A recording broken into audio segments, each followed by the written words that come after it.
So as you guys know, iPhone 12, the whole entire series is about to be released anytime now. And what's really crazy is that not too long ago, literally yesterday, we got this new leak kind of showing some internal names of what these iPhones could eventually be called, and it's looking like the 5.4-inch model, the smallest iPhone that's going to be available this year, is going to be called the iPhone 12 mini. And what's really cool about this is that it blends in so well with what it actually is. It's a mini version of the iPhone 12. Now, I have a feeling that this iPhone will probably end up being one of the most popular iPhones of this year, and I think it's probably going to be the best-selling one. Throughout my whole entire career, from looking at phones and everything, a lot of people's, perfect iPhone was the original iPhone SE, and a ton of people used it, a lot of people liked it, and rightfully so. It was a great iPhone, it was great priced, and it wasn't a humongous sized device, and it was kind of interesting throughout the last couple years since the iPhone XR,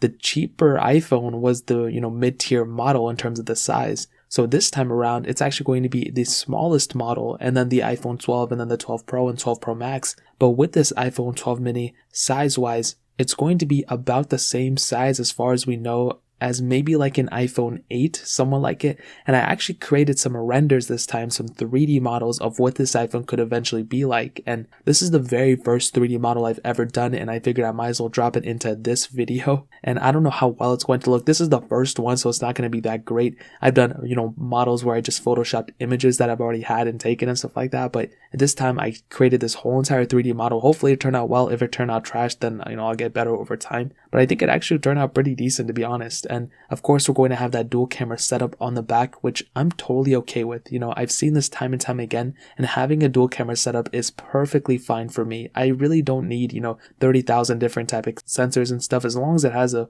wide angle lens and either a telephoto or ultra wide, I'm perfectly fine with it. Now on the front, it's probably going to have that 5.4-inch panel, as a lot of people have suggested it. And I probably stand by it. I don't see it getting, a crazy large display. It's probably going to be around that 750p, maybe like 640p, whatever it's going to be. It may be HD, but it's not going to be like full HD or anything. And it is going to be an OLED display as far as we know. So that's going to be really, really awesome. It's going to have the lightning port on the bottom, volume buttons, power buttons, all that stuff. Internally, I'm going to say it's probably going to have 4 gigs of RAM and the Apple A14 chip. So it's going to be a very fast device. It's not going to feel slow at all. It's not like if you pick this thing up, you're going to feel like you have the slowest iPhone in the world. And you're not probably even going to feel like you have the slowest iPhone out of all 4 models. There could be some cases where this model may actually outperform maybe even the iPhone 12 Pro Max, depending on, the RAM that has and everything. I noticed with the 11 Pro series that pretty much the iPhone 11 was faster than the 11 Pro and 11 Pro Max. And I think I attribute that a lot to the display and obviously with the internals and everything. So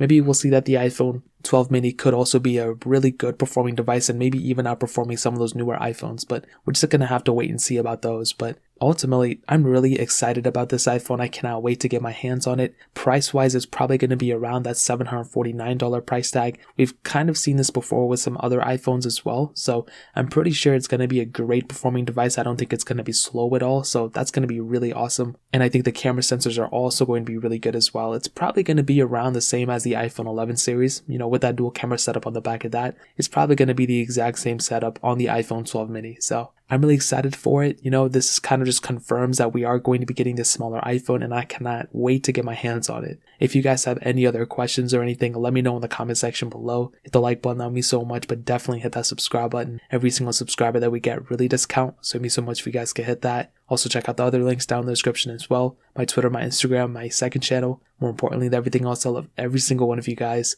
Hopefully I'll catch you guys in the next video. Peace out till then.